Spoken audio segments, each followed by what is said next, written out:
back to Majora's Mask. Now that I'm human, this guard will let me through. I didn't actually demonstrate before, but when you're a Deku, the guards won't let you through because you're young. So, now that I'm human, I'm still young, but I do have a sword, so they reluctantly let me through. This is Termina Field. At night, nonetheless. I'm gonna go collect a few more masks that should be hidden around here.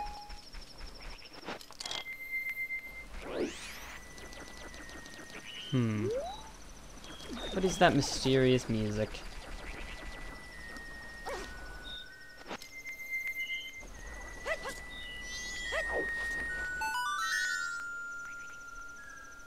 If I can remember the notes to the song, I would show you exactly what it is. There we go. The Song of Healing. Yeah, again, I'm sorry. I probably should have talked to the guy first rather than just doing everything really fast. Because obviously I know what I'm doing, but I should... Yeah. If you talk to this guy, he pretty much just tells you that he's sad because he's dead and he can't show his dance to the world. So, if you play the Song of Healing to you, he gives you a mask, which allows you to spread his dance across the world, pretty much.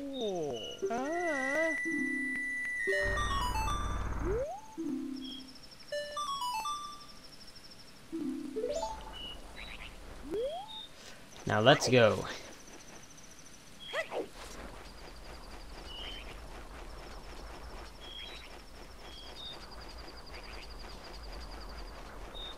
Boy, isn't this exciting.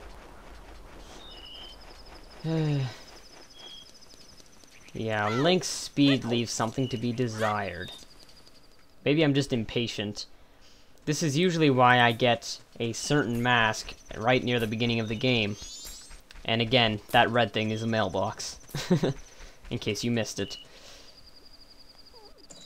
But anyway. For now, I don't have that mask, so I'll be walking very slowly everywhere.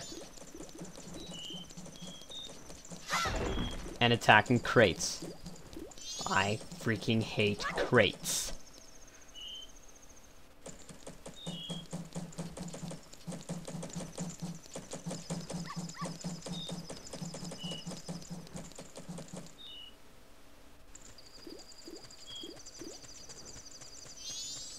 So at night in West Clock Town, aside from there being a bank here, you can hear in the background some music that should seem familiar to you. That's because there are these two dancers who are dancing. They're preparing for their dance performance at the Carnival of Time, which happens, obviously, on 6 a.m. or at midnight of the third day or whatever. But they can't perfect their dance, so they spend every night practicing. Well, now that I can dance, I can show them a certain dance that I learned about 5 minutes ago. It was actually more like a minute ago, but anyway. Because obviously, if you're practicing your dance, some kid walks up to you with a mask that looks very creepy. The first thing you do is just watch them. Obviously. The graphics aren't good enough, but you can just imagine what the guard is thinking.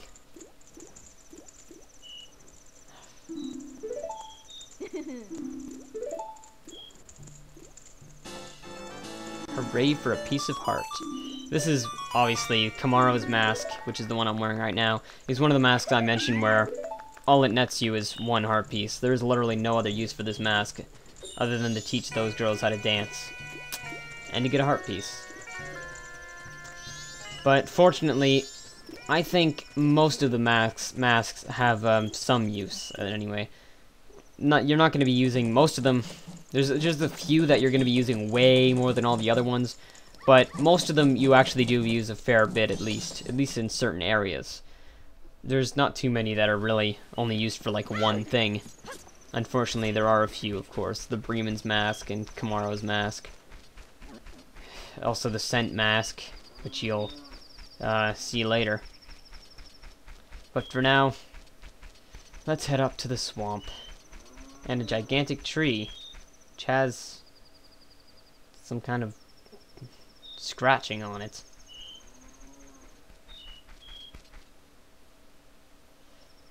Whoever drew this was not an artist, that's all I can say. Tail and I drew this. May I ask how? You have no arms, or face, or anything.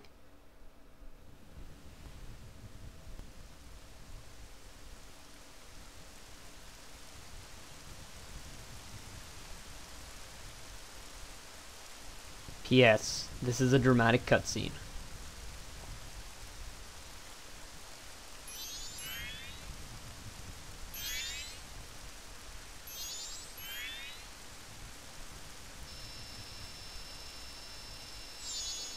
Aww. His sister is comforting him. And they somehow managed to not notice this guy for several seconds. I guess because he was just quiet and they came in, started comforting each other, and then he started making that noise just to get their attention. What a selfish bastard. Yeah, it's selfish. It's how I talk, damn it. Oh well, that's enough rain. Let's be happy now. Again, Saria's song. You never actually learn how to play Saria's song in this game, but it is a recurring theme, sort of. Not really, it's just in this cutscene and in the scarecrows dancing, I think. It might be somewhere else too, but I don't think so.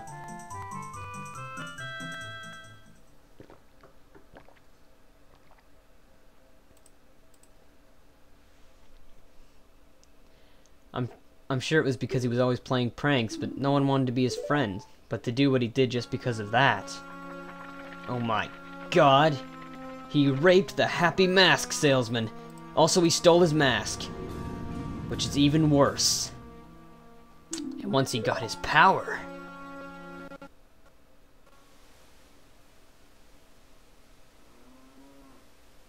Yes, I'm just gonna leave that sentence unfinished, because it's more dramatic that way. Well, screw you, Tattle, I don't really care. I'm not going to the swamp anyway, I just did that to get the cutscene out of the way.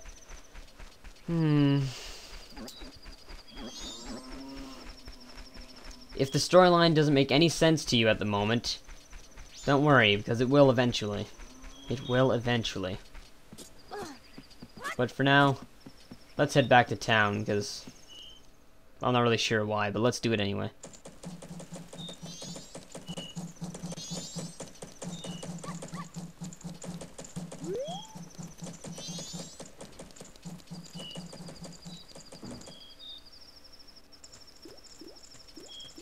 Oh yeah, this is why. Because I have something to buy. And don't worry, I will actually start doing the main game. In part 10, I think.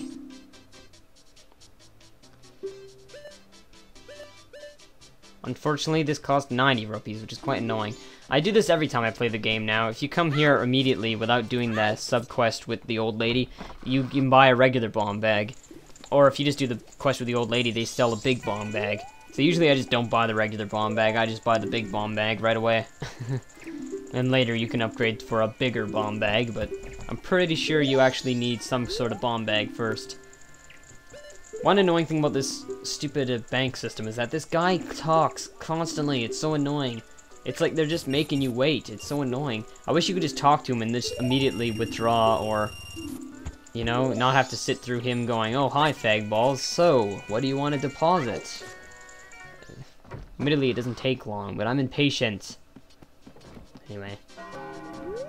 Also, I don't like having to wait for this guy to walk up to the counter and sit down. It takes so damn long. At least this guy's a life, though. He didn't just sit at his desk all the time. Though really, I'd prefer if he did, because he's friggin' scary, and the idea of him having a life scares me to the very core. But anyway, more nightmare fuel in part 9. See you then.